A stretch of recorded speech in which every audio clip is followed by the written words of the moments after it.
evening. How are you? Bunch of people gathering around. We have not been here in a month, and I don't know about you, but I miss it. I mean, it's hard to go miss that one show. Hell, when I'm on vacation, I'm sitting around asking my husband, I wonder what they're doing at Poetry Slam or whatever. So, you know, as I like to say, there's a bunch of people sitting around, meeting, coming together, congregating, kind of like a congregation. So, as I like to say, welcome to Sunday evening service. Everybody's got journeys. Some people go to church on Sunday nights. Some people come here. I know where I need to be. And I volunteer to be the opening poet. And if I'm the last poet or the penultimate poet or whatever, a couple things to say. Number one, give it up for Yellow Cab Tavern, please. I don't know where we'd be if we weren't here, but they opened their doors to us, and it's an amazing sanctuary of words, as I call it. And the people that lead us here, the pillars of Dayton Poetry Slam, Aisha, Morgan, Queen Kara, Jonathan, Link, give it up for them because they lead us. If they weren't here, we wouldn't be here. I refer to this as Sunday night service. I've been coming here for about a year and a half, almost going on 2 years and being February. And I like to say everybody's got their own journey and it leads somewhere. And if you were not here for the anniversary show, you missed one hell of a show. We had 43 poets, creatives, people that, we had over 40 people that took this stage that night, and it was phenomenal. I'm not going to name names. I'm not going to throw anything out there other than there was one performance that stopped me dead in my tracks. I've stood up here and I smile and I laugh and I've made a fool out of myself sometimes. I've shed some tears. I've sat in the audience and sobbed. Megan, I'm looking at you, and Quill, if you're here, I'm looking at you too.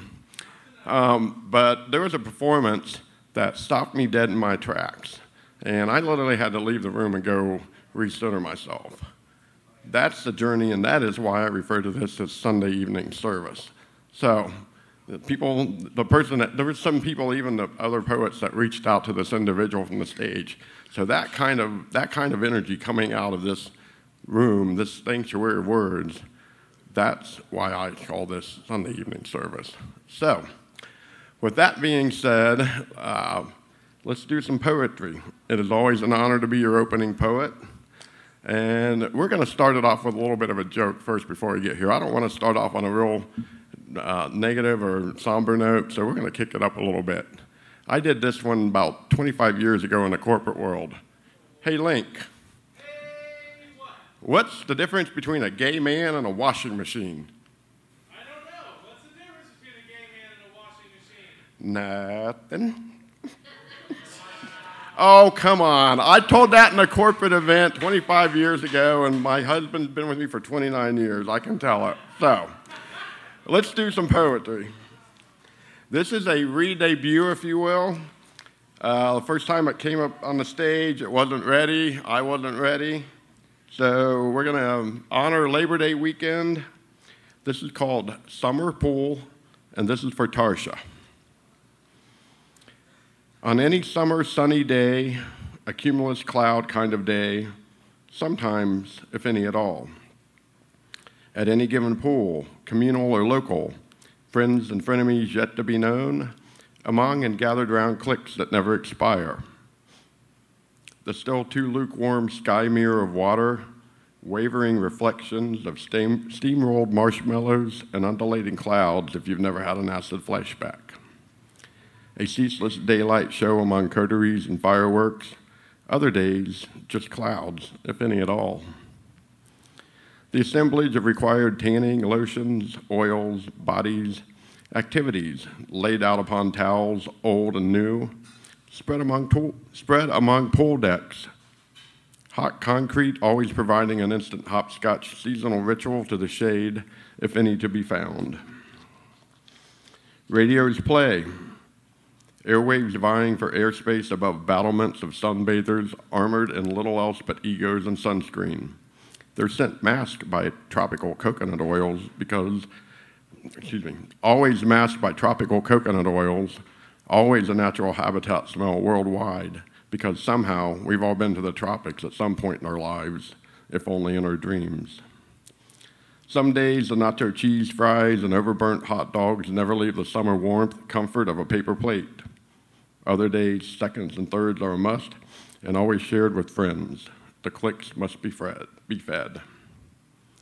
The monthly rags and required reading tossed haphazardly into totes that will long hold missing bookmarks, because hell and high water both, neither will get read ever. The summer news cycle is but 3 months. Many headlines and breaking stories await, broadcast above the radios, loud enough for other competitors to well hear. The news travels fast to friends and frenemies alike. Eventually, the day winds down, shade encroaching the dwindling survivors' islands of sanctuary, desertedness setting in as fractions depart. The pool deck cooling off and cooling down, the loudness of the heat having lost its voice, and sending the sunbathing soldiers homeward, nurturing sun-drenched battle wounds and bruised egos, and already planning the next day's action of attack.